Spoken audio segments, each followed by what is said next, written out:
Hey there, welcome back to another episode of Backlog After Dark. We're going to be getting into the second half of Gavin's gaming history, and we're also going to cover some reader mail at the end of this episode.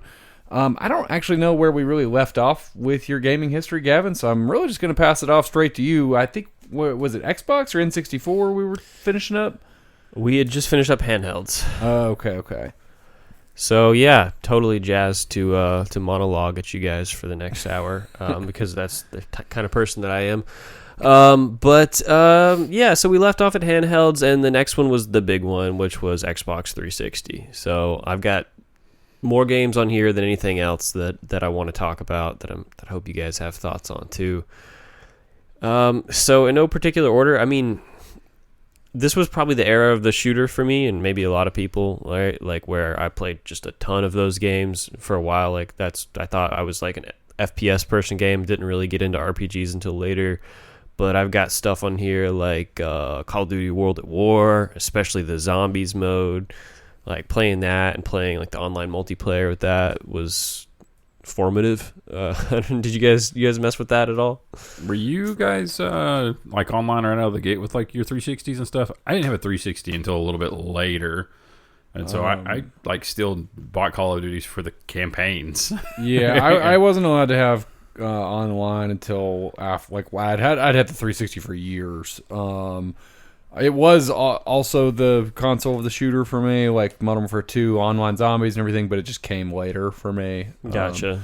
But no, absolutely. Yeah, I guess like when it dropped, we were still kind of young.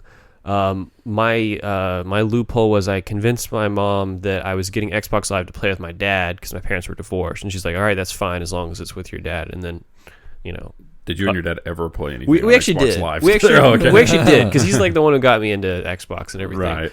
But then more often I was just playing with my friends or randoms. Yeah. So Yeah, I had buddies that had like 360s kind of right out of the gate, but we just used them for split screen for Halo.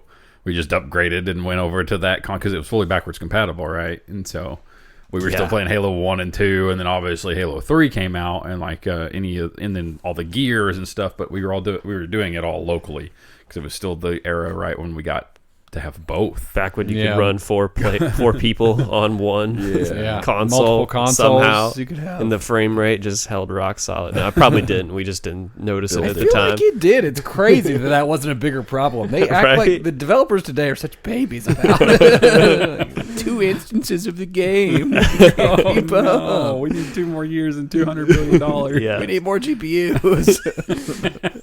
Yep.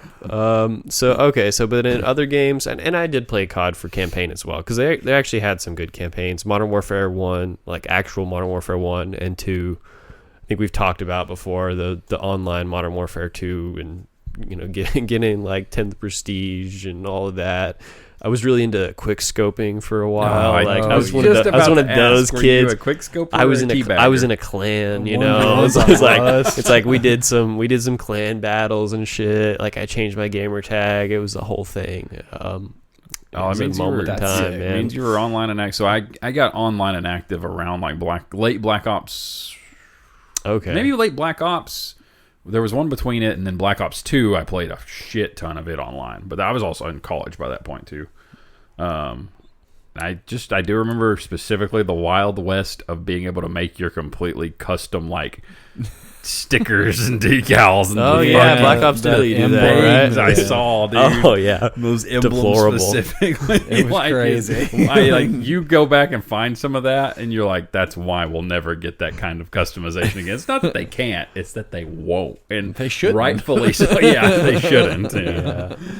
It was too much power for 13-year-olds to wield. Crazy, dude. I don't think anything is more racist than the mass amount of 13-year-olds with access to that kind of editor on 512 by 512 pixel grid that you can do anything. Holy shit! Yeah. Well, in the language the squeakers were dropping in those lobbies too was just crazy. Like they're kind of learning to cuss at the same time.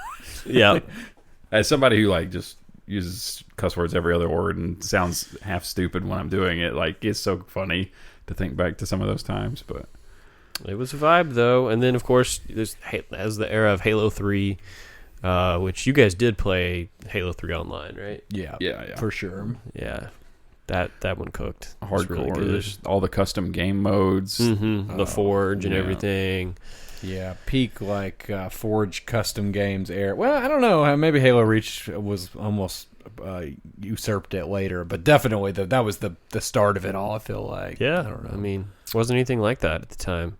Yeah, I'm very much a Halo 2 purist. I think that is the best Halo. And I think a lot of that rides on the campaign, but I know a mass majority of people that just say Halo 3 is their favorite. There were no custom games, right, in 2? Or no Forge? There wasn't any Forge. I think there was custom games, but just like more like custom of Slayer. Like tweaking Slayer and stuff. Slayer and stuff like that, yeah. Yeah, I would be surprised if people are arguing that the campaign in 3 was the best one. Yeah. But maybe. Because I think you're right, 2 or 1 is probably better. All right, so what else? Gears of War. I mean, that was the other big Xbox shooter of that era. Just being able to like chainsaw somebody with my assault rifle was like, video games can do this. That is like a fever dream of like the coolest thing to like a 13, 14-year-old. Right. Fucking machine gun with a chainsaw on it. That still sounds cool as shit. Yeah. It is still cool as shit, like that premise. There was nothing like I did play Gears Online as well, and just like getting someone down, especially if they're the last guy on the other team, and you would just teabag them and like throw smokes at them, and then eventually you chainsaw them to death. Chainsaw beside them. Yeah, I never did any of the Simpler Gears Online, times. Unfortunately. Oh, really? I co-opted They were through fun. all of them, but multiple times with buddies. But Yeah, I didn't get to play Gears Online until like Gears 5, or like it was like I knew way later. But yeah. You guys missed out. You were sheltered. Yeah, just crazy. There was something else I was going to say about the Gears stuff. Oh, the freaking roadie run that those guys have, the sprint where they're all crouched down, is so iconic to that. And that's like so far my only caveat / concern or whatever with that E-Day that they've announced is they've shown gameplay and like significant gameplay, and they're just like sprinting normal. Oh, yeah. Come on. Like no roadie run, and they've had roadie run in all of them. They might be the first one pulling it away. The climax of it's a prequel, right? At the end of the game, something's going to happen. That's going to like make everybody somebody's going to get killed. Everybody's spine is broken. We've got to run different, man. I also like don't understand their body proportions. Like it just makes no sense. They're It's so huge silly, guys, dude. Yeah. Just the thickest necks. like you can't tell me that's all armor, man. Yeah, crazy. It really is crazy. They don't look human, like dude, but so good. And who would have expected like pretty good like stories out of those? Yeah, honestly, really good stories, really good enemies like the locusts or whatever. Yeah. A ton of fun to fight. Yeah, just good games. So. But probably the big one like that I would still put in like my top shooters would be from this era would be Left 4 Dead 1 and 2. Oh my god, played that so much, man. I as a guy who usually I need some kind of story. I mean, I guess you could argue they've got some. The Left 4 Deads are just so peak. They're peak zombie games. They're peak FPS. They're peak multiplayer. Yeah, the PvP is a ton of fun. Yeah, I didn't do much of I guess I didn't do much of the PvP in 2. I don't know if 1 had it. Did it? I think so. Did it? You could play as the special infected or as the survivors and try to see who can go further in the level. Yeah. But also just like even just like playing with friends against the bots was a ton of fun. Did you do that too? Yeah, I like all the characters. I love that like they even went so far as like for 2 there's just straight up DLC that just gives you the first game and all the characters, and you can play as the characters from the second game and the first game essentially, and then vice versa and all that stuff. Who's your Left 4 Dead pro tag? Well, I played with a squad, and so like we all kind of played the person that we were most similar to in real life. So for me, it was Nick. Thought you were gonna say Zoe. Oh, you're talking about Left 4 Dead 1? Oh, I mean either or, I guess, right? I mained Bill in Left 4 Dead 1. Bill, yeah. Bill's. What was there? Bill, Francis, Doug, and Zoe. Yeah, I think that's right. And then you got Nick, Ellis, Rochelle, Coach, and Coach. Rochelle. Yeah. And I was always torn between You were Coach, right? and Ellis. I was always back. I and did forth. love I was Ellis. like, man, Yeah. I really liked them both. I think I actually ended up playing as Ellis a lot more, just because I like Ellis. I would love like Nick would make fun of him and stuff like that. He would say they'd be like Ellis. Yeah, I always played as Ellis, I think. My friend always wanted to play as Nick, so I, like, Ellis was Nick. I wanted to be Nick, too, but I was like, it's fine. I don't care. In the first game, I was always, because my buddies were always like, I want to be Bill. He was like, Bill was who everybody wanted to be, so I was Right. always just kind of Francis, I think, by default. Yeah. So, Yeah. Nobody remembers I Francis. don't really remember. yeah, right. Like, Who's or Lewis? Doug or whatever, right? Lewis? Yeah. I'm seeing Lewis. Or on Lewis. it. That's who it is. Yeah, Lewis. Okay. I don't remember Lewis. exactly. I would need to see a picture. He's just like a thin black guy in like a white dress shirt with a tie. Oh, Bald. yeah. Yep. Yeah. Yeah. I don't know. Those are good games. Yeah, Those and like the were- climax of the scenarios, like always had these like crazy nonsensical things you had to do. Like a concert had to The go. yeah. concert was while, awesome, or man. Whatever it may be. So, That's crazy. We were always man. trying to like play different like metal music and stuff to like line it up in certain ways. Like I don't know. What do you mean? Like Whitewash from August Burns Red, I think. Is that the one? they have the same beats per minute as the It's song like in the game. I just remember very specifically playing the concert, and it's like that song comes in pieces. So it's like starts out with the guitar, and it's like so you're sitting there, and then it's like, and right when the fireworks came off, like Yeah. the strum would come in, and then the drums started, and the zombies started coming in, and then right during like the drop, the tank like would show up, and it was Okay. like I don't know. We were always messing around with stuff like that, but That was so cool. Nice. Yeah. They had the best set pieces. Man, Valve cooked back then. Back when they actually made games.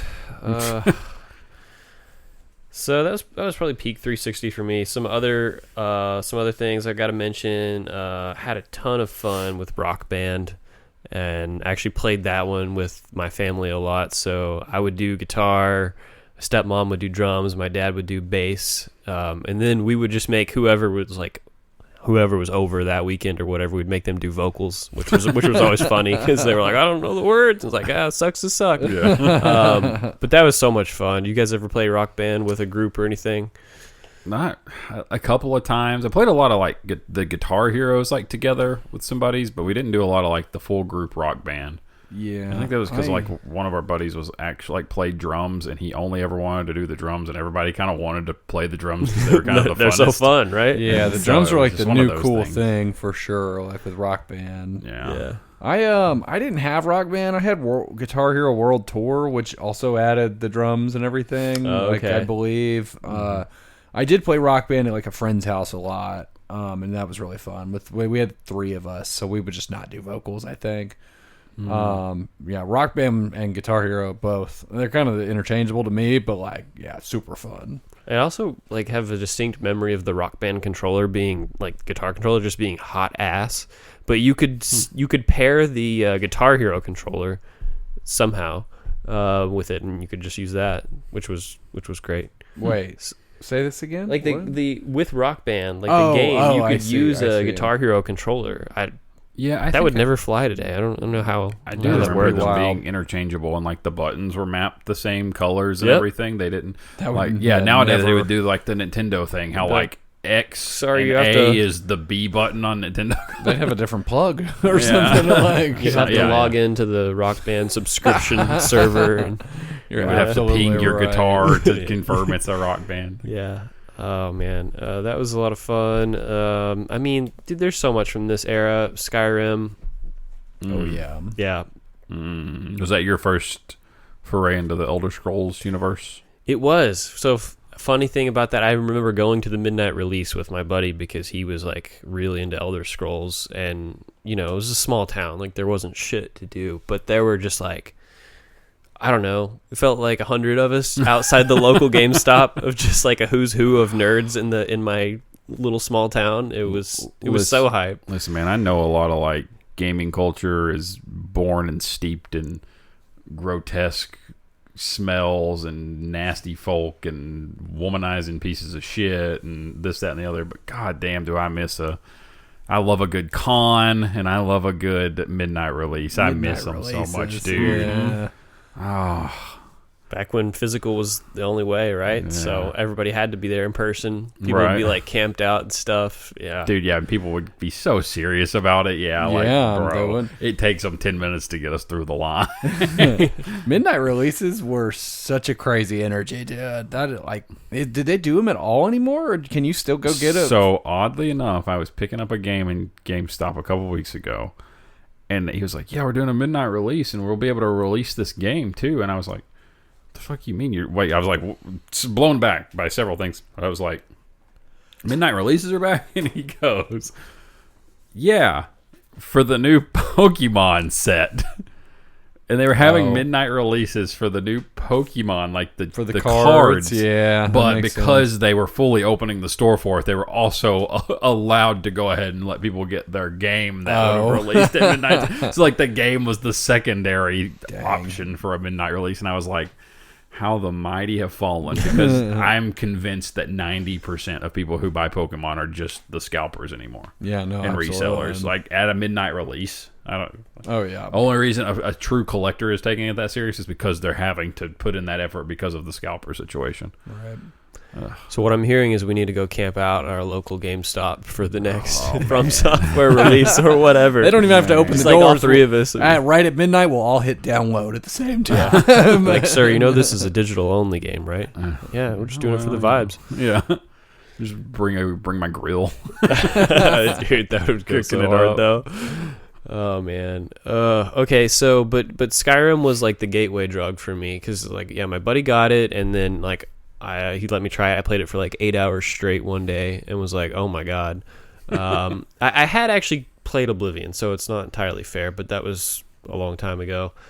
So I liked Skyrim so much that I went and got it like when it was like actually in stock eventually later, and really loved that game so much. And then one of my friends is like, you know, if you like Skyrim, like you should try the Fallout games because it's like the same developers or whatever. And he lent me his copy of Fallout New Vegas, and that was, you know, that's like in my all-time great games. And then I played 3 shortly thereafter, but love those games. Really sad to see kind of where the franchise has gone now with just the fall off to 76 and 4. But yeah, those games are so much fun, man, and they still hold up even today, even if the graphics are a little clunky. Fallout 3 is for sure in my top 10. Yeah, for sure. And it's, I think I literally have decided that I'm. It will be hard for someone to convince me that it's not a matter of if you pull. I think it's just a matter if you played New Vegas first or Fallout 3 first, on which one of those two is your favorite. Like, I really do feel that way. New Vegas is my favorite, and I played 3 first. Did you? Okay. But 3 has that special Fallout. I don't know. I think 3 does have that energy for me that, like, I don't know. When I think of it, it's like magical almost. It was like a whole different experience. But New Vegas, I feel like has better the factions and iron sights and everything. It's hard to go back. But yeah. If we ever get this rumored remaster of it, that would be crazy. And that's literally the only thing I would want. Like, they can spruce it up like they did Oblivion. Mm-hmm. And if they could add iron sights to Fallout 3, that might push it over for me, literally, because that was the big thing. That would be. Wait, so remind me, it didn't have iron sights? No. So what, you just had a scope, or you just used a crosshair? You had a crosshair, and that was it. And you could zoom in a little bit on the, like, it would like tighten the screen a little bit. Just slightly. It was real weird. But if you had a scoped weapon, you still could scope. Oh, you could? For like the one sniper rifle, I think, and that was like it. But you couldn't modify weapons and add a scope, I don't think. Maybe I'm completely wrong. Yeah, I guess you could, but you could not modify. So you pretty much only used VATS. So you did have VATS, okay. Yeah. It's been so long. They have one of my favorite Fallout enemies that has not been in a game since Fallout 3, which is the fucking centaurs. The things that walk around with the super mutants with like the 3 tongues, and they're just like, oh yeah, those things are scary. They're disgusting, and I just want to see what they would look like in a remaster.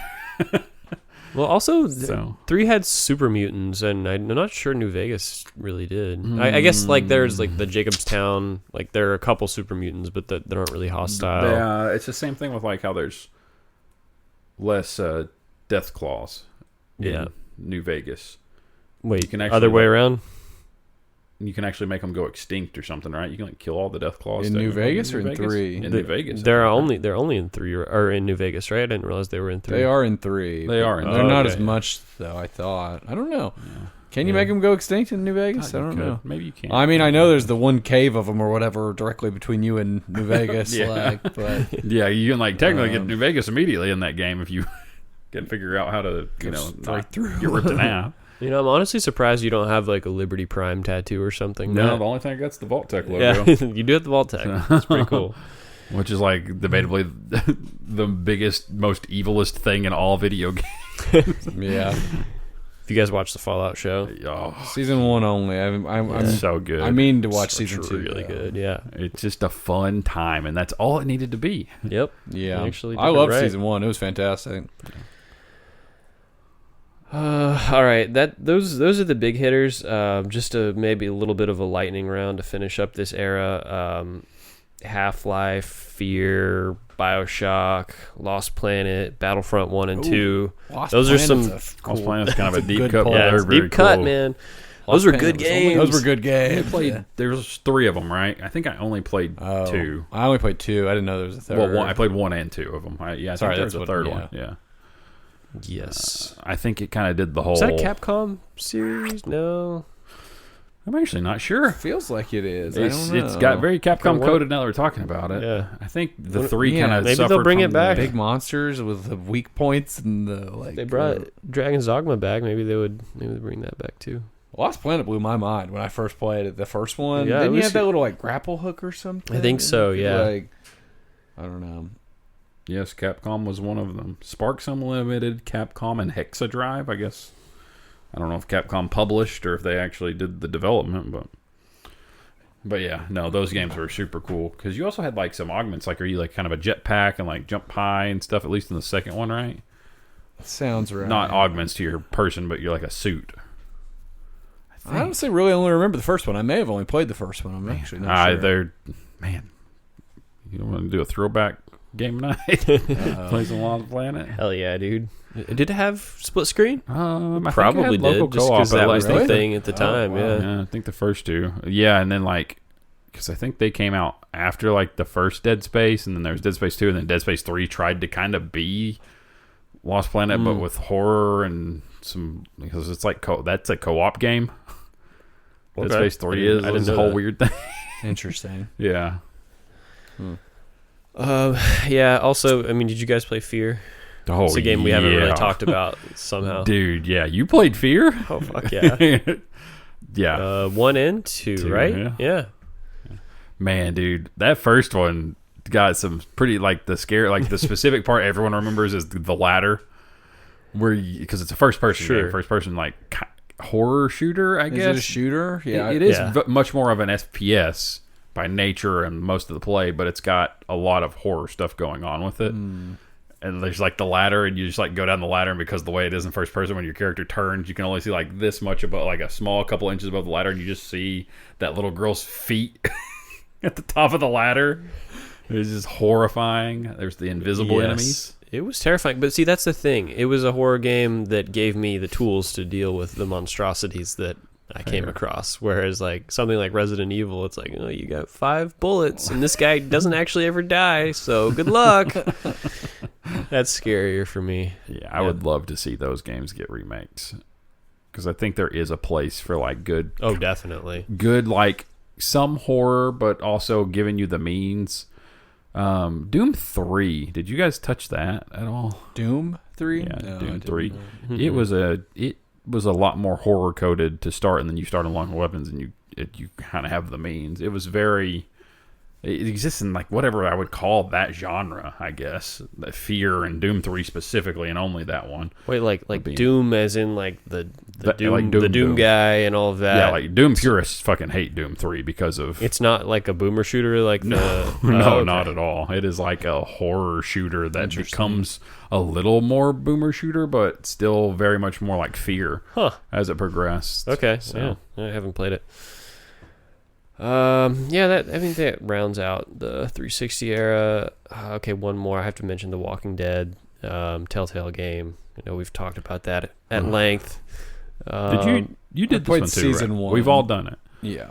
Yeah. Season 1, I mean, so good. what more do you really need, honestly? Like, I've played through, I think I've played through all of everything that Clementine is in.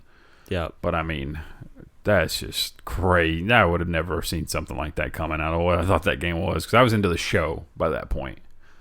Exactly. Yeah. Yeah. You know, Like this was I was.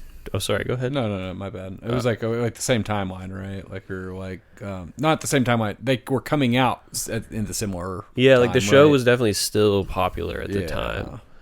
But it was funny because like I remember growing up and being like, I'm a first person shooter is what I like, and then being an edgy teen, but then like starting to get an appreciation for RPGs, and then starting to play like narrative based games like this. So I guess this is kind of me tracing the through line that is my gaming taste. So that's 360. I played a little bit of PC in that era with friends. Minecraft LAN parties in high school. That was a lot of fun. That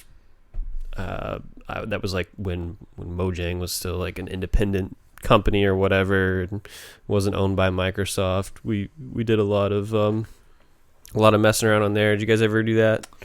I played a lot of Minecraft. I don't know that I ever hooked up multiple PCs, like a LAN party. Is that what you're saying? Mm-hmm. Like, yeah, that's sick. I think I got into it when it was on Xbox 360 or like I don't know. Okay. It was like yeah, I played a lot of Minecraft. Minecraft's dope, and played it with friends. I played it online a decent bit. Did you play it like servers or anything? Yeah, I mean we would play online sometimes, and like people would host a server, but yeah, you could do it either way, right? Like the same server that you played online, like you could play on. Yeah, sorry. When I said servers, I was thinking like you could play like the Hunger Games, and you'd spawn in with all these other people, and it'd be like a fight to the death, or like they'd have a. Gotcha. They'd have like specific mods installed. There'd be like a tech world one, or like what? I don't know. There was like all sorts of community like situations. I think when I played it, it was still earlier on. I mean that probably existed, but one of my buddies was really into it for years and years. Like back when people had like just invented dynamite and stuff in the game, like Gotcha. that era of when it was really just a pure sandbox game. So he got me into it, and then didn't really play it as much once it was actually on console and was like the Microsoft game. Yeah, it's so violently just not my type of game that I think I've walked around in it 2 or 3 times and just like, meh. That's crazy. Yeah. It is pretty crazy, right? That's wild. Yeah, I feel like everybody's played like at least some Minecraft. I don't like a good amount. I don't know. Nope, I think I dug like a hole until I found lava or something. Just kind of punching straight down. Yeah. We're circling back to that on your gaming history. This upsets me. The thing is, you got to play it with a group. It's it's a lot of fun that way. Yeah, so also in the PC era, the Portal games, Team Fortress 2, all those classics. Okay, I was wondering when those came in. I knew you had played those before, and those were on 360, but I wasn't sure if it was a PC or 360. Yeah, because I mean, I only had like whatever laptop I had at the time, for school or whatever I convinced my parents to get me. So like I wasn't a PC gamer. I'm still not really. You were a teenage boy. We know what the laptop was. Yeah, we know what it was for. Online shopping. Yeah, right.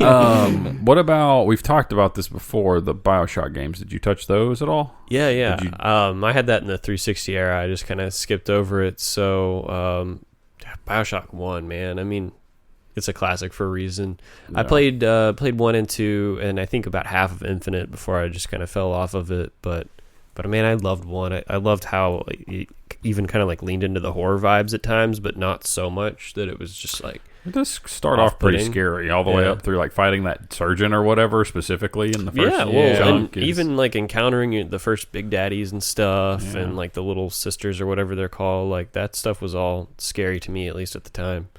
Yeah, it definitely had horror elements, I would say. Yeah, the Big Daddies are such a weird concept for like protecting the little sisters, and like you can set them free or suck plasma juice out of them or whatever. Conceptually, it's a wild game, man. Right. Obviously, the twist, one of the greatest twists of like video games ever, right? Oddly enough, I do think Infinite is my favorite, Bioshock Infinite's game. Really? Yeah. I really liked Okay. Infinite. I liked the twist of it, honestly, a Yeah, lot. the ending's too. wild. Um, You honestly should, if you never did you? You I said should you go didn't back. finish it? Yeah, I just, And they got I don't know the- why I didn't. the like collection on, well, it was PS4, but I think they're all at 60 FPS and everything as far as that goes too. Heck, it's even probably worth replaying them. Yeah. I could be completely wrong. They could just be all locked at 30. They may have just been created locked at 30, but Well, in this day and age, we'll probably just get a remake. So yeah. Just keep just hanging on. wait a year or two. The well is dry on original ideas. Will But appear. at least we have greatness to pluck from and remake, right? Okay. Also, from the I'm just call it the laptop era because it wasn't like I was running anything crazy on my PC. You guys remember playing Slender Man? Oh yeah. I remember the hype of Slender Man. It was like many years later I played one of them. I don't know which one it was. I bet by then you were like, "What the fuck's the point of this?" Like, Yeah. I'm just standing in the woods. Well, It's looking really for paper. like you describe your experience with it. Like, It was just like a bud from school got me into it, and it was just like playing it at his house, like in the basement with the lights yeah. off, and you're just like, you don't really know what to do. Like you're looking for notes or something. I don't know, but it's just like it was just the vibes, man. It was an experience. such good vibe. Exact same thing. Yeah, playing in a basement, with your buddies. Somebody's driving because everybody else is too scared, and And the butt, Like- everybody's got to set the tone. it's so weird because it was just like it was just like an exe you would download. Yeah. It was Crazy that they didn't have something malicious hidden in all of that, with Right. just people just having kids run executables like that. It was Bananas. so scary. I don't know. The fact that nobody knew what it was or what you were supposed to do besides get the pages was Yes. I don't know. Dude, and You're right. That added to the horror of it. that may be the first I remember the schoolyard rumors of if you beat Sonic 2, you actually find out that Sonic's dead stuff. But Slender Man might be the first Charlie Day, Always Sunny in Philadelphia meme of him with all the yarn trying to figure out the case thing that I remember of people just going fucking insane trying to figure out what the hell Slender Man was and the lore and all this. Right. And I wasn't even into it. I was like, what the fuck is going on? And I would look at Slender Man and I would see what he was. I'd be like, what is this? He's a man in a suit with no face. Yeah.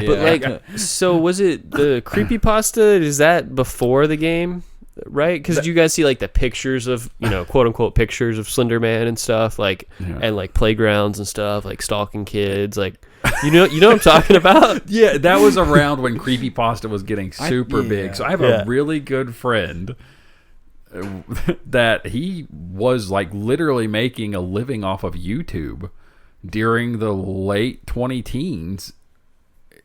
As his name was Mullet Mike, but he did a creepypasta show called Creepy Gaming. He's since hung it up and retired many years ago. He's a therapist now, all they know. But yeah, it was making the creepypasta videos Nice. for teenagers and stuff. He was not the biggest creator of it by any means, but in fact, Final Fantasy VIII specifically, I helped him on a video with. We met while I was working at a game store. Is how we met each other. You were the subject matter expert for Final Fantasy. I consulted on a crazy Essentially, yeah, and he just gave me the thing at the end. I gotta find it and show it to you guys. That's hilarious. Yeah, you need to dig that up. Because a theory for Final Fantasy VIII, since you guys will never play it, is that the main character dies at the end of the first disc of the game. There are 4 discs, and so after 10 hours they die, and the rest is them dreaming / traveling into beginning their afterlife. But, enough about that. Gotcha. But yes, creepypastas for sure do remember it. Yeah, it was a fun era. Okay, I think that's kind of So I keep thinking of you looking at pictures of Slender Man looking at children on playgrounds. What am I doing when I'm looking at these pictures, Matt? I mean, I don't know. It's just so funny. It's just like check his hard drive, and it's just like a whole bunch of pictures of Slender Man. I've got like the pins in the board everywhere. Like, who is he? Who is this Slender Man? How is he so thin? Yeah, no. So okay, feel like that kind of like is a nice transition from like childhood to now whatever teenage, young adult era, which is I was one of the people who made the mistake of buying an Xbox One. So that was kind of the next period for me. Matt was also part of that. You're not alone, pal. I didn't get the Kinect, though. I will say that. You didn't? So I did not. Didn't they bundled it with it in the start? Like you had to buy it? Yeah. But then eventually So they backed off or something like that. I ended up looking it up after I spoke about it on one of our previous episodes. It was required when they revealed it.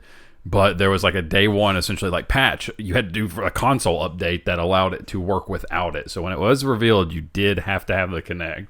And that was part of the backlash on top of all the game shit and yada, yada, yada. Right. Anyway, some reason, I think I just thought, when you get with an ecosystem, you want to stay with an ecosystem, right? And so I was like, Xbox Same. One. Exactly. Even though I had been a PS1 and 2 kid, I just was such a 360 kid. Yeah. No, it just made sense. I mean, at the time, like, there was no reason to think that it was going to fail kind of the way it did. I do have one question, though. So we're into Xbox One. Yeah. So does that mean the discovery of FromSoft came... We're not there yet. Later? Okay. That's still a ways to go. Yeah. I honestly have, like, not very much for the Xbox One. I was really struggling to think of, like, what games defined this that weren't me just, like, playing 360 games, on an Xbox One. Like, what defined this era? I mean, there was obviously, like, Halo 4 and ODST and Reach. Like, those were all really good. Halo 5? I think 5 got a release on Xbox One. I don't know if I played that one or not. I think ODST and Reach were both also on 360. Were they both also on 360? Yeah, they were. The 360, man. Actually, 4 was too, because it had there was a special edition Xbox 360 for it that's like sick looking. I literally think we got caught in this same like conversation when we were trying to justify the Xbox One in our bracket episode. Because we were like, "What games?" I've really got almost nothing else for this console. Titanfall 2, but I think that was on 360 as well. I think it was, but I do think it like had significant like issues for 360 or whatever. Okay, so, did you guys play that? Dude, that game still one of the best shooters ever. That franchise got killed. Dude, I know. Yeah. It's so tight too. Yeah, that was Xbox One. Or no, yeah.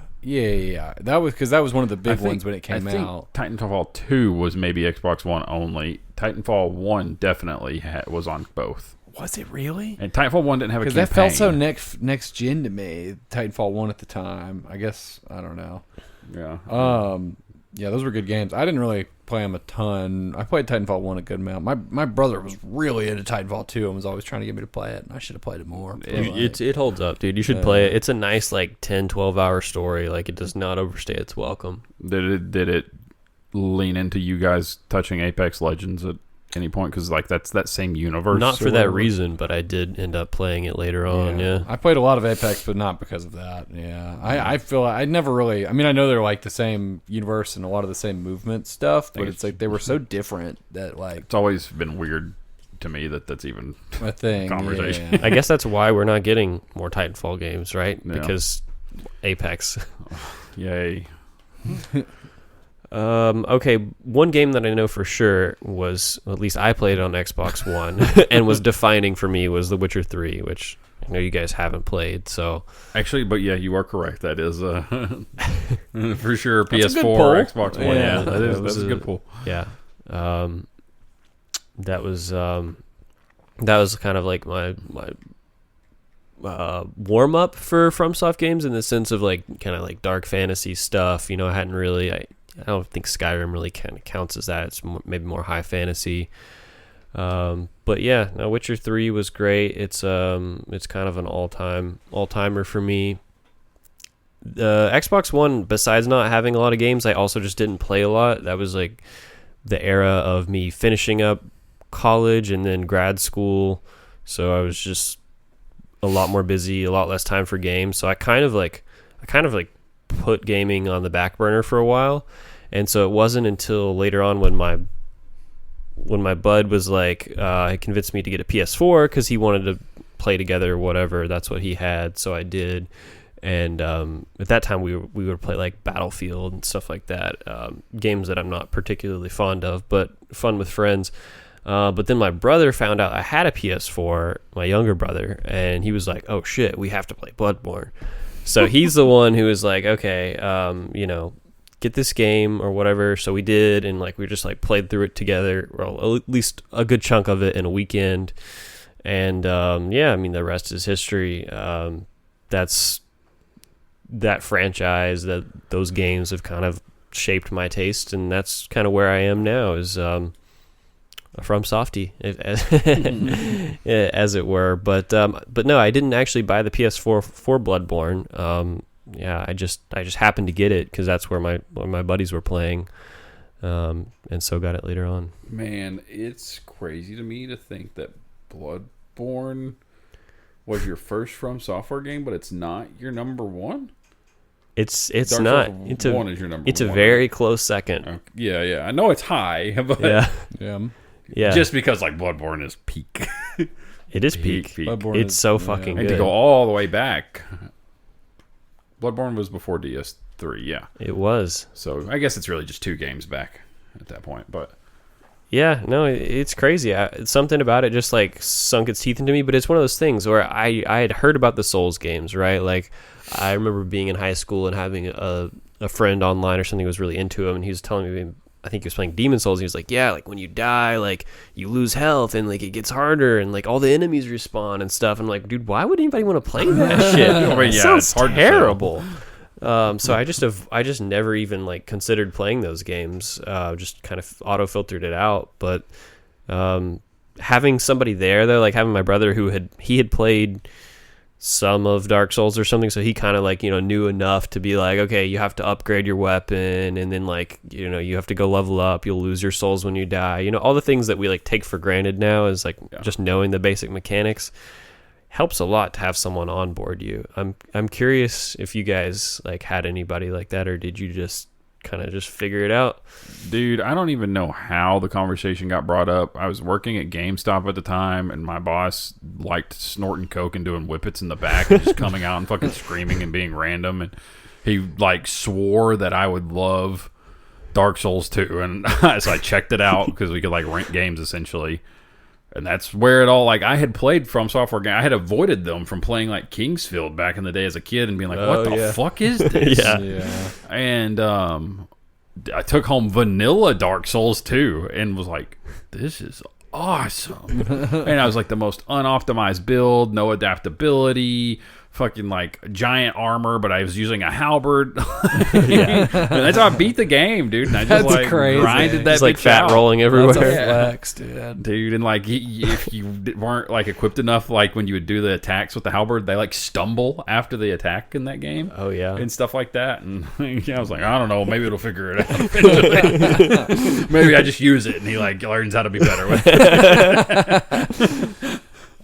Shit. I had a similar experience as you. Bloodborne was my first one, but I didn't have anybody really show me about them. I just kind of like, I don't know, when I was reading all these stats and everything, I was like, what the fuck is going on? So like I remember like reading like the wiki intensely, like, or whatever, like the Reddit threads, and like trying to follow along with where everybody was, like, and you kind of have to in your first one because you don't understand, or you have to have somebody show you. But Yeah. once you get it, they've got that same DNA, but that's super weird when you start out. You just got a PlayStation 4 and we're just like, yeah, Bloodborne looks cool. I'm gonna try it. I just got marketed to. I think I saw a commercial and yeah. online, those or I saw commercials were cool, though. Yeah, and I saw like a Reddit, and then I looked it up on Reddit, and everybody was like, yeah, it's the Dark Souls universe, but it's edgy and crazy, and you're into Gothic. Yeah, and I was like, this is sick. Well, I remember Did they have like a web page or something where you could look at the trick weapons? There was some piece of marketing that had the 3 weapons, and I was like, that's so cool that they swap, That saw cleaver and the commercials and stuff and everything. Oh, man. It was so Which is even funnier because from my understanding now, I didn't see the trailers at the time, but the marketing was very much kept the Lovecraftian stuff completely out of it. Yeah. So it's just like Central Yarnum or whatever is like what you're seeing in the trailers. Yeah. And then there's like a whole other side to that game that wasn't even advertised. Yeah. Like that takes a lot of confidence in your game. There's so much confusion. Like I tell you what though, like imagine like a game like that coming out and not having access to the fucking internet. There's so much I would have never figured out in that one in particular. That is just fucking asinine as hell. The 3 third chords ending. Yeah, dude. All of that. It was like, but it was so fun to be like in as people were figuring it out and all of that stuff too, and like the mysteries of just stuff and yeah. But there's something so pure about that first playthrough of like I didn't even know that a wiki exists or anything. Like I knew like what my brother had told me, and everything else was just like complete just self-discovery. And then these days it's like I know how these games work, and it's not near as difficult. So. My biggest Souls flex is getting all the way to Vicar Amelia before dying for the first time in Bloodborne. Hell yeah, that is pretty crazy. But anyways. Yep. So then that was kind of the defining game of PS4. So like I said, I picked up the PS4, later into its life. And besides Bloodborne, I used that opportunity to finally play The Last of Us, because at that point they had remastered The Last of Us for PS4. They hadn't remastered it, Last of Us Part 1 or whatever. So that was a defining game for me. I've mentioned that one at length. That's always going to be in kind of my top all-time lists. Oh yeah, that remaster was dope. Going to the 60 FPS and everything. That's fair. So good. When you guys did you play it or the original on like, and is it 30 FPS? I did play it actually on PS3, and then I played it again on PS4 on the remaster. Oh, okay. Enjoyed it wildly more with the upgrades. I didn't get a PS3 until a year and a half after the PS4 was out, because they were like super cheap then. Oh, okay. Kind of deal. I was in college. Not when the PS3 came out, but I had a 360. I kind of had a choice, right? Get one or the other. So. Yeah. So I didn't play it till the remaster. Okay. Yeah, so you were an FPS baby even then, Ryan? Yeah, I guess so. You could say that. Real slut for frames over there. Yeah. And then like that one for me is my wife and I were dating at the time, like early on, and that was like one of the first times she like watched me just play through a game and watched the story and was like intrigued by all of that. So yeah, it's a pretty universal or approachable game like that. We had a similar experience. I will say something that I don't think gets talked about enough with those games is like the story is obviously incredible, but the gameplay is pretty good too. Like I really like the gameplay in those, especially if you crank up the difficulty and you're like, okay, I've only got this many rounds, I've got one Molotov. Like, do I use my bandages to make a Molotov to deal with this clicker, or do I save those because I might need to heal myself later? But Resident Evil only gives me 5 bullets. It's not the same, man. I don't know what it is.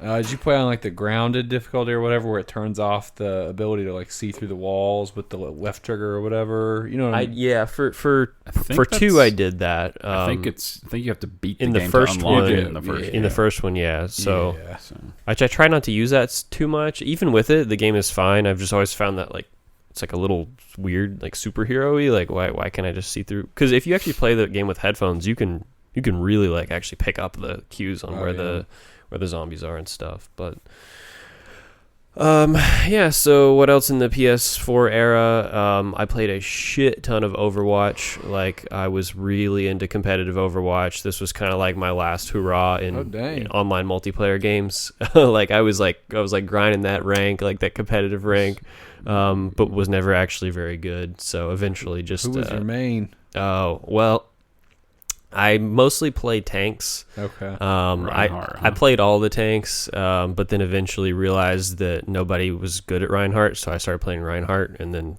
never looked back. Nice. This is very real cool. weird because I probably put about 200-300 hours into Overwatch 1. It's the most I've gotten into an online multiplayer like competitive game.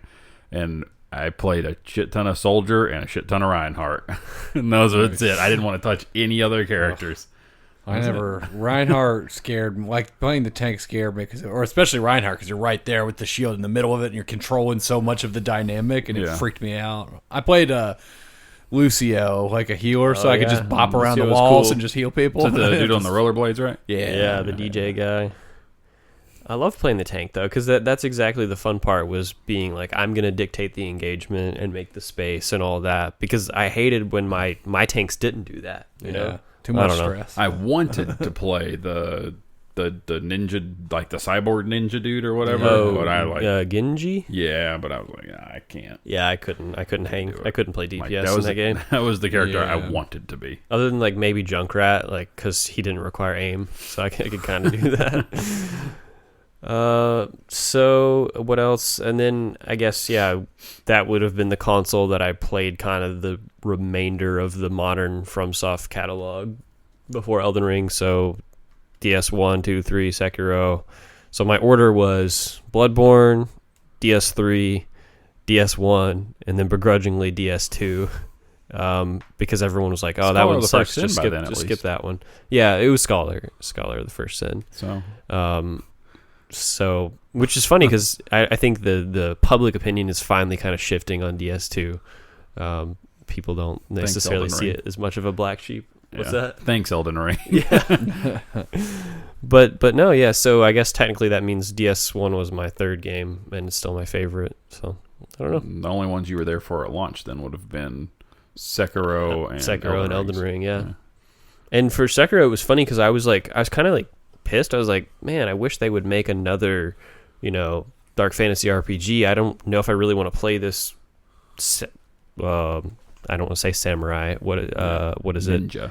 What's the word that they shinobi game with like a fixed weapon and a fixed character. Like that's not why I am into the studio. But then I ended up picking it up, and I think Sekiro has the best combat that's ever been in a video game now. So that was just kind of funny. But my journey was weird with that one. I played up through the Guardian Ape and like beat it, and then just like stopped playing the game and didn't go back to it for 2 years, and then I went back and like fully restarted it. And were you still like not feeling the combat at that after that first Guardian Ape win, or like had it click? I think it hadn't fully clicked, because my buddy literally beat the Guardian Ape, and I was like, you should get it by now. Like I think I don't. I literally think it was a conversation, or I listened to something and somebody said, if you're struggling but you really want to like it, they like the whole rhythm game thing was said, and like all my synapses like fired, and I was like, I should try it again. Yeah. And like that's literally what I think about when I'm playing that game. I'm so focused on the rhythm of the enemy's patterns and the ting of my deflex hitting in the time they should, and like everything that like it's how I have to play the game. Yeah. I'm kind of amazed you made it that far without the quote unquote clicking for you. Yeah, right. That's actually pretty impressive. Because I feel like Genichiro does such a good job of being that teacher boss of like, hey, if you can beat this guy, you can beat the game. Similar to like Gascoigne and Bloodborne. All right, you say that he can be the teacher boss, but that demon of hatred fight is so frustrating to me in that game. That's like a lot of people's most hated boss of all time, right? It's cool because it's like just a Dark Souls boss dropped right into the game. But but without an iframes on dodge. Yeah, all that stuff. He's like, man, this is really like kind of make you think I don't know. What do you remember that boss, Ryan? Do you have thoughts on this? I don't think I fought him. He was optional, I'm pretty sure, right? I think he is optional. He's optional overall, but only on a certain ending you have to fight him, right? I don't even know if you have to fight him for an ending. Maybe you can just like run through that area. I think you just like you see a note or something, and you're like, oh, I should go look at that. It was like very optional, but I don't know. I fight him every time I play through it. I've even before done the cheese to make him fall off the map just because. So I've always felt like the hate is not as deserved. Like there's like the red gourd or whatever, right? That helps mitigate burn. Yeah. And if you perfect deflect, like you'll take a little chip, but you won't take that much. I don't know. Yeah. I don't know. I don't think I fought him. But if he's harder than that final boss, that's crazy. If he's harder than Ishin, I don't know. I wouldn't go You that wouldn't far. go that far. Oh, I thought I just you think said it's he was like the it hardest just really one. like throws you through a loop. Okay. I think is what I didn't like. Almost like the Blazing Bull kind of like throws a lot of people through the loop. And a lot of people hated that little mini boss fight too, especially when the game came out. In fact, that was one of the first things that was nerfed in that game. It's kind of annoying, right? Yeah, it is very annoying. like there's like no space to move. It's very aggressive. So. That's pretty early though, so I don't really even remember. I remember it like kicking my ass, but was that because I didn't know how to play the game yet, or because it's like ridiculous? Like, it's kind of just ridiculous, honestly. Okay. It did a lot of damage too for the ridiculousness, and like again, you have no iframes on dodge in that game, so that's what's really one of the most difficult parts. You can't dodge the Blazing Bull very well. You just like you have to sprint, stick and stick to near his a wall, so you can like essentially do the little wall run jump. You'll get too high. Oh, okay. I haven't tried that strat. I will say, for me, the Sekiro final boss, like Ishin, is best final boss in all video games, and I'll die on that hill. I think I'm with you. Yeah, like peak of all, like overall, it's just crazy. It's the weirdest. It's I don't know. It's an insane fight. He's up there. I'm glad you like it. I mean, it feels like it's the perfect like summary of everything you've learned, right? Like it does. It brings feels back, so fair. Brings back techniques you use. That's the weirdest thing. You use a couple of techniques in that game. You don't touch them again until kind of the end part. Yeah. Like specifically the really cool ass like lightning attack. You like learn the lightning reversal. Yeah, you use it on Genichiro. Then you can't. You don't have an opportunity to use it again until you're in like the Divine Dragon, the temple area where the dudes are throwing the like lightning from across on their like blitz ball. You can do that. That area. I was gonna say you have to use it to defeat the Divine Dragon, right? Yeah. You do have to use it for him. But you're like floating through the air and all kinds of weird shit with that fight. That fight's very cool. Yeah, that's true. How long did it take you to beat the final boss? I don't think it took me that long, actually. And I'm not like very good at these games, but I think by that point, like I was really in tune with the game. So I think it only took me like 5 or 10 tries. And then my second playthrough, I first tried him. I would probably say a couple of hours.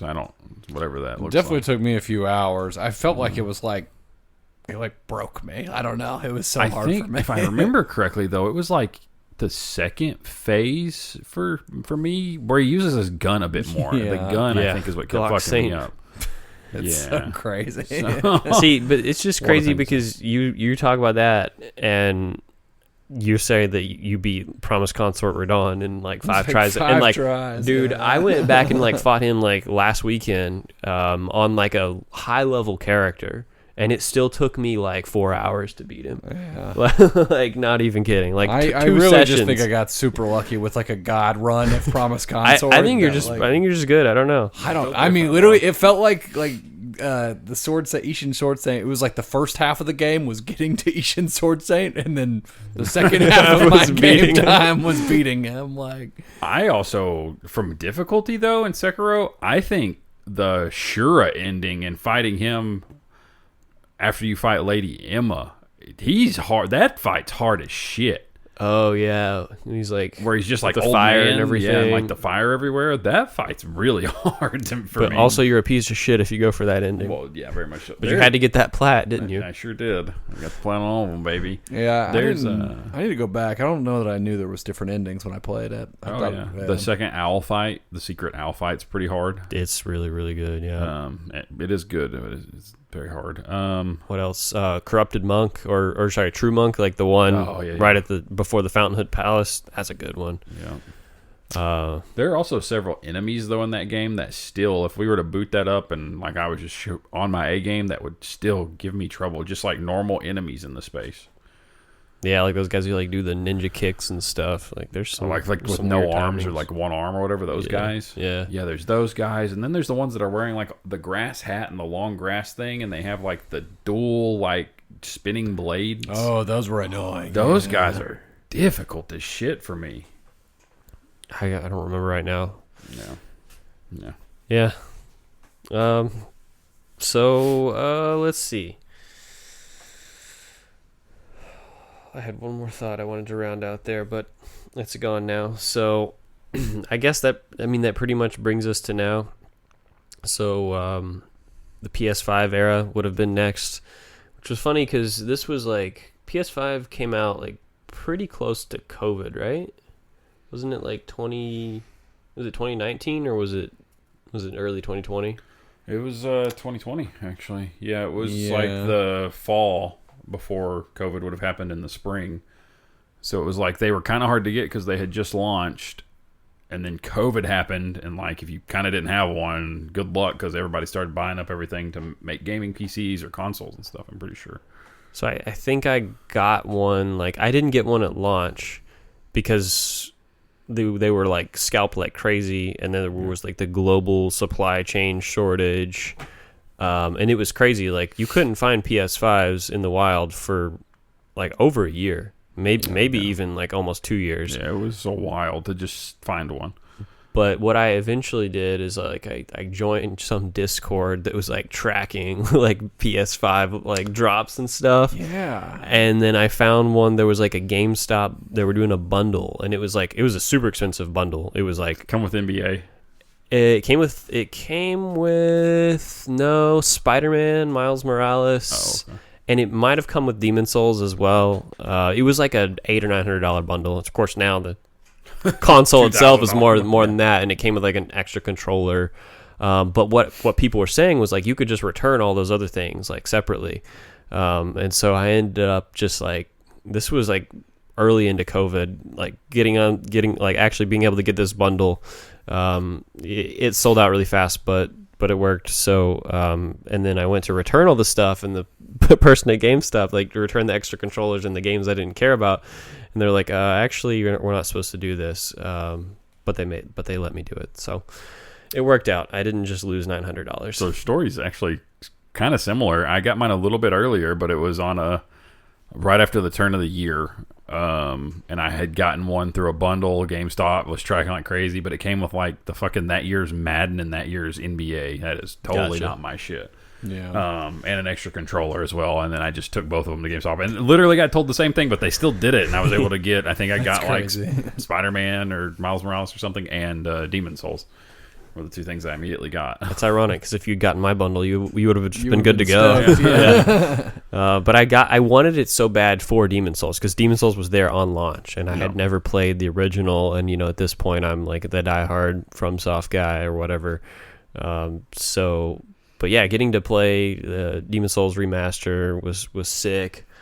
But notably, that was kind of like the only.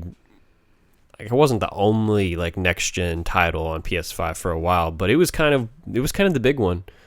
It took a long time for us to like get proper next gen games, I guess, because people couldn't find the console. So. Yeah, and I mean it's more been ports of PS4 games and stuff. I mean, there's still something to be said about how little PS5 true exclusives have happened. Yeah. So. I mean, tons of people just kept their PS4s for like those first couple years and basically could play all the same games. So let's see. For PS5, other games I want to note, I guess this is when I started getting into Monster Hunter. So I played Monster Hunter Wilds or Monster Hunter World on PS5, even though it was released on PS4. Really into those games. I just love the gameplay loop of like you hunt the monster to get the gear to help you fight the harder monster, and like if you want the weapon that does fire damage, you go hunt the fire monster. If you want the weapon that does poison, you go find like the poisonous snake monster or whatever. I just love the I don't know, something about that whole system. So let's see what else. Games you guys might have played. Remnant 1, Remnant 2. We played a little bit of Remnant 2 together. I think that's one of the cooler takes on the Souls-like formula, just with the guns and everything and the different classes in Remnant 2. It's a lot of fun. Put a ton of time into that. There haven't been like as many other like really defining games on PS5 for me. Did play Doom Eternal, and that game was really, really good in my opinion. Like, had this era where, you know, I was playing a lot of RPGs. I wasn't really playing shooters anymore, but then playing Doom Eternal, it was like, wow, this is where we've come since I left off. It's kind of crazy. So did you guys play it? Played Doom 2016. I never got around to Eternal or Dark Ages or anything. Same here. Doom 2016. Yeah. I liked it. I have not got around to doing the other ones. Yeah. Well, I did go back and play 16 as well, which is good. And some, like, I think like hardcore Doom fans tend to like Doom 2016 more, just because it's maybe like a little less video gamey. But for me, Eternal is like, it's probably one of the best shooters I've played. Really? It's You just, like it a it's lot so more good. than I like it 16? a lot more Did because Eternal I don't. That added the grappling hook and shit like that too, right? Yeah, it has stuff like that, and like the meat hook and stuff. It has a lot of like really video gamey elements, like, you know, power ups and well, I guess 2016 probably had power ups too, but like extra lives and just like, you know, just doing things that are a little bit more gimmicky, but they're so much fun that I don't care. Like. Yeah. They say that they made the combat, like each encounter is like a puzzle where it's like, okay, now I'm supposed to use my shotgun, and here I need to switch to the rocket launcher, and here I need to do this attack, and I loved that. Like it felt like every encounter was carefully crafted, but maybe the flip side of that is maybe there's less freedom of choice is the criticism, but I don't know. It sounds fun. I mean, it sounds kind of like what we're talking about with like the God of War, or when we talked about that before. But did you like the Dark Ages? I haven't played it yet. I've had it on my got a price tracker, and I'm just waiting because I've got a bajillion other games I want to play. But it looks so good. It went down to something $20 it has or lower. It has gone really low. I had so many other games to play that I was like, there's no point. Like it's only going to go lower. So, but yeah. Let's see other games. Prey. Did you guys play that? 2017. I like that game. Again, this is a last gen game, but like this was formative for me too. That game is very good. I love that game like a ton. Nice. Have you done more than one playthrough or just the? What made me back down on platinuming it? It's like something that was just like time consuming. I haven't done, so I've done essentially the major endings and all of that type of stuff. Okay. So yeah, I'm trying to remember like what ending I got. I've even done the like take no powers. Oh, you get like you get a different ending or just like an achievement? Well, both, I guess. That's really cool. What's the gameplay like? I haven't played this. Is it? It's a first-person game. It's by the same company that did Dishonored. Oh, cool. But so it's like that kind of space sci-fi. They call it the immersive sim genre. If you know what I'm talking about? I don't know that I do. Like immersive, like. It's always been strange to me why it's called this, because like there are lots of games that are simulation based and immersive, but it's basically I kind of hate that naming, but they do call it that. But basically, especially for Arcane Studios, right, which is who developed this, it's just like you have weapons and some of them deal damage, but more often than not, like there are a bunch of other different ways to get through encounters and things like that. Like one of your main weapons is like I want to call it the glue gun. I forget. Glue gun? What is it? GLOO, isn't that what it is? GLOO, yeah. It's just like, how would you describe it, Matt? It shoots like a glob of looks like chewed bubble gum that immediately hardens, but you can encase an enemy in it and like harden them and then like hit them to like break them and do like damage that would brittle them, or you can glob glue up the wall and make these steps and go up into this vent and climb up out of the room completely and avoid all the combat and find some kind of note where somebody tried that same thing and died up there and they left a voice recording. Wow, that's cool. Yeah, that makes sense. That is not good naming, the immersive sim thing, but especially with how much sim games there are so now. Yeah, but it was probably before the sim games took off. Yeah, right.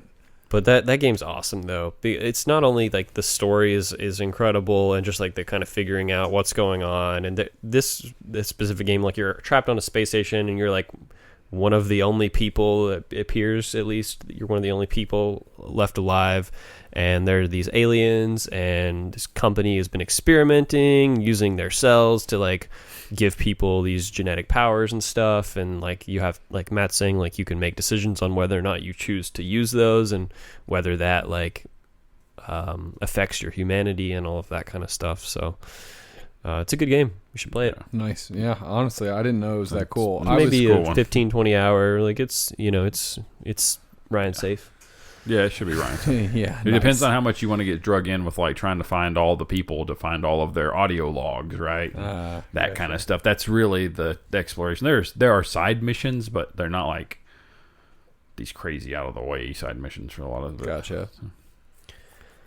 All right, we have 2 games left. Expedition 33. I've got to put that on there. That'll always be, I think, one of my top games. I mean, not to the same extent as like maybe some of the Souls games and stuff, but I didn't know that I really liked turn-based combat like this, but it turns out I guess I really do. That game was awesome. Loved the story. I love how everybody like defends their decision at the end and thinks that the other people are just like completely monsters. Absolute monsters. And I feel exactly the same way. Like I think you guys are monsters. It's good discourse for the way that you for the way that you ended that game. But that's awesome. I forgot about that. I forgot. Yeah, that we're. Yeah, we're at different sides of the fence there. So yeah, I hope that they make more games like that. You know, that was a good one. And I can't say too much about Expedition on your episode because it'll be a big highlight for me. It was the first game I played after Leon was born, so obviously there's a lot there. Yeah, okay. That makes sense. The last game I want to mention is a game that I never shut up about. Sorry, guys, but Slay the Spire. Nice. Because this is like the Steam Deck era. But the fun fact, I actually first played the game. It wasn't recommended to me or anything.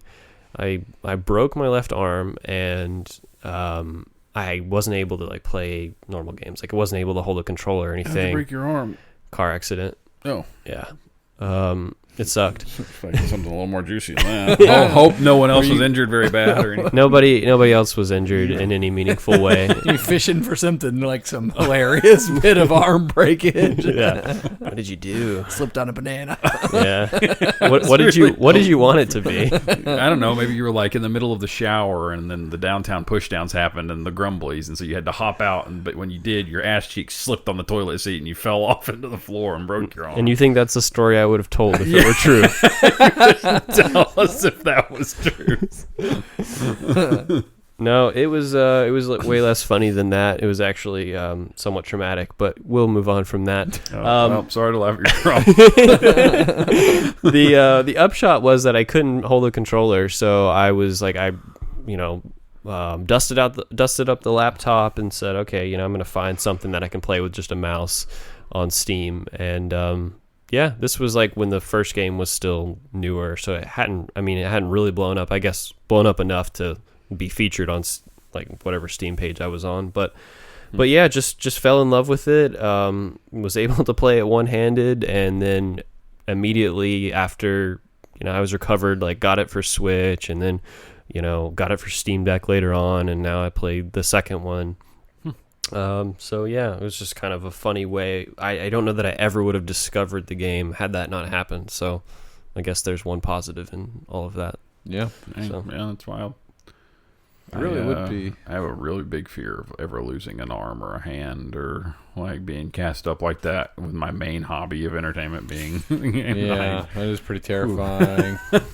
Take my legs if I you don't need know. to. I feel there's some like crazy one, there's the Xbox like adaptive controller that's supposed to be really good. But have you ever seen? There's people that play like battle royale shooters with like blowing into like dude, yeah, that stuff's so crazy. It's wild. It's like so they impressive. do good. Like yeah, it's impressive as hell. Yeah, but that would be tough though. I mean, with your main hobby being gaming, like that'd be horrendous. It was humbling even just having like a couple months of not really being able to game, like just being like, wow, there's so many games out there that you just could not play, or at least would have to make major concessions in. Yeah, imagine if that would have happened like the week before Elden Ring came out. I'd be so pissed. Crazy. That would suck. That would have been like something you're super hyped up for. Oh. Imagine if that happened like when you were born, and like every game that came out was like that. Oh, yikes. Sweet. Well, on that positive note. Yeah, well, I guess so. We were going to transition at the end of this episode. We had some more reader mail from... Emma, our friend Emma, Friend of the has show. written in again to the show, and I'm vamping while I open my Gmail and get it going. At least you guys keep the Gmail logged in. I don't have it logged in on anything. Okay. While Ryan's doing that, I'll ask people to vote on what do they think the over-under is on the length of Matt's gaming history episode. I'm going to put it at maybe like 4 hours. I'm working on it. All right, I'm working on it. You're trying to dividing it up and figuring out the best way for us to approach this shit. Okay, so for our reader mailbag question for this Backlog After Dark episode, we have Emma asks, you have the next 6 weeks straight to devote to playing video games. What are you playing? That's easy. I'm finally finishing Baldur's Gate 3. 6 weeks. 6 weeks. So I look at it, it's like 40 hours a week, like work. How do I maximize my time? I've got to sleep. Do I get to ignore my other responsibilities? Let's just say, let's say it's just 6 weeks of video games. All I've got to do is figure it out, making sure I sleep. Obviously, I'm washing my crusty ass. I think you get 8 hours a day, 7 days a week if you don't have anything. Like if you can only play video games, so like that's like 56 hours. You can get a good 12 hours even. Like, okay. We need a framework. Like we're saying you're still going to sleep and you're going to take care of your basic biological necessities, but food can be delivered, so I don't got to really leave to do that. All right, we're doing 12 hours a day? Is that where we're 12 hours a day, buddy. Yeah, 12 hours, so 7 days. Ooh, yeah. 7 times 6. Man, so 12. So you got 500 hours of video gaming. Damn. That's like less than I thought. That's a lot less than I was thinking, too, because I was like, well, I could knock out maybe a couple of personas. That's like on my list. One persona. Like, 500 hours. I would definitely probably put some time into like some... I would either, would work on some of the more of the Yakuza games. Oh, that's a good pick. Maybe a persona or two. Just those like big sprawling like JRPGs. Yeah. For sure, at least one or two would be in that mix. You know, maybe I would. I think that's one of the reasons I've put off Death Stranding 2. I really want to play that game, but I know it's just like kind of long too. It's not like hundreds of hours, but yeah, it's fat though. For sure. Long from that perspective. So would you use it to get into a new series, Ryan, or would you use it to clear out the backlog? I'm clearing out the backlog, which involves some new series. I've got a list here, and I think I could do it in 500 hours. We're doing Persona 5, which you guys told me not to play, but this is a special situation. Persona 5, Kingdom Come Deliverance. Oh, yeah. Probably just 2 to start, or 1. I don't know. I play one of them, see if I like it, but I want to play them both. I've got The Witcher 3. I've got Red Dead 2 and Cyberpunk 2077. Oh, yeah. It's only 500 hours, man. I know. We're going to do as much of those games as we can. And I think... Just do Cyberpunk and Red Dead. That's all you need. Cyberpunk that long? No, you can just skip those and play Witcher 3. Cyberpunk's so good. Cyberpunk, now that you can play it like fixed and running, and it's such a good game. I've actually not played it either. I'll be real with you. It's so good. All right, what do you got, Gavin? And even as an open world, it's not intimidating to me. Are you just playing 500 hours of Slay the Spire? No, dude, I'm finally finishing Baldur's Gate. At which point I'm sure it will enter like one of my all-time favorites, and because I love it, I just can't pass like a final judgment because I haven't finished it. I don't know, man. I probably don't want to play games for that much time. Like, I think it'll lose its appeal, so I'll need to do some other stuff, like, I don't know, play guitar or like touch grass. I don't know. Do we get to touch grass? But I thought this was. Assuming that I'm strapped to a chair that that deposits all my biological waste, and I just need to play. It's gonna be Baldur's Gate 3. It's gonna be finally go play the Lies of P DLC, play Saros, play Kingdom Come Deliverance 2.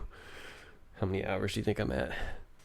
Saros is short. Kingdom Come Deliverance 2, I think you could probably get 100 like pretty easily, right? I think so. I think that's... what was your first one? What'd you say? Baldur's Gate 3. Baldur's Gate. How far are you? Were you starting a fresh run or are you finishing it? Into Act 2, but I'm probably starting another run as soon as I finish. So I probably want to do one and a half runs. Baldur's Gate 3 runs. I don't even know how long it is, honestly. I know the third act is the shortest by like substantial margin. I know that much about that game. Oh, well, in that case, I'm actually pretty close. Are you sure? Well, with just main quests. I mean, if you If do you all the just side quests, I beeline think the third act's bigger by a large really? margin. I thought the third act was supposed to be like really small compared to the rest of the game. I think Maybe the not. amount of side content in the third act is like crazy, but I don't know. I could be wrong. I guess I'll throw on God of War 2018 while I'm there since There we go. since I'm strapped to the chair and all, and I don't have any fucking choice in the matter. I think, No, honestly, you're for... right. Third act is considered the longest act. Yeah, I thought so. Yeah. Oh, boy, Right okay. now. Never mind. Oof. Yeah, I think for me that's enough. I play games, I think, slower than you guys, so... Nice. Yeah, Solid list. that's what we're doing. I also have like the Dragon Quest games have been getting all those remakes, and they're up through 3, and they're not terribly long RPGs, you know. So those are getting those really cool HD 2D remakes, and I've literally bought them right when they've come out, and I've not put them in Nice. to play them yet. Those are supposed to be very long, right? they're pretty long. They get longer and longer as the series went on, but these ones are like, you know, I mean, you're still looking at like 60 hours, but. Let me ask you guys a question. How many hours do you think are in your backlog collectively, like at the pace that you play or will play these games? Jeez. I could not buy another game for the rest of like the next 2 years, and you'd be good to go. Yeah, I still have like backlog games, and I just because in the backlog I don't expect to have to complete it. And my goal for like some of the retro games that I buy, 2-3 hours is what I'll give it. Usually my nightly play session amount of time, a game has to convince me that it's worth my time at that point, especially if I'm ignoring something else. I really don't force myself into a lot of games. Okay. So, I'm 2 years. 2 years doesn't seem like What that Matt's long. saying. Like, I feel like I could. I don't know. 2 years, you get through games quick. At the rate I'm playing games right now, I'll never finish.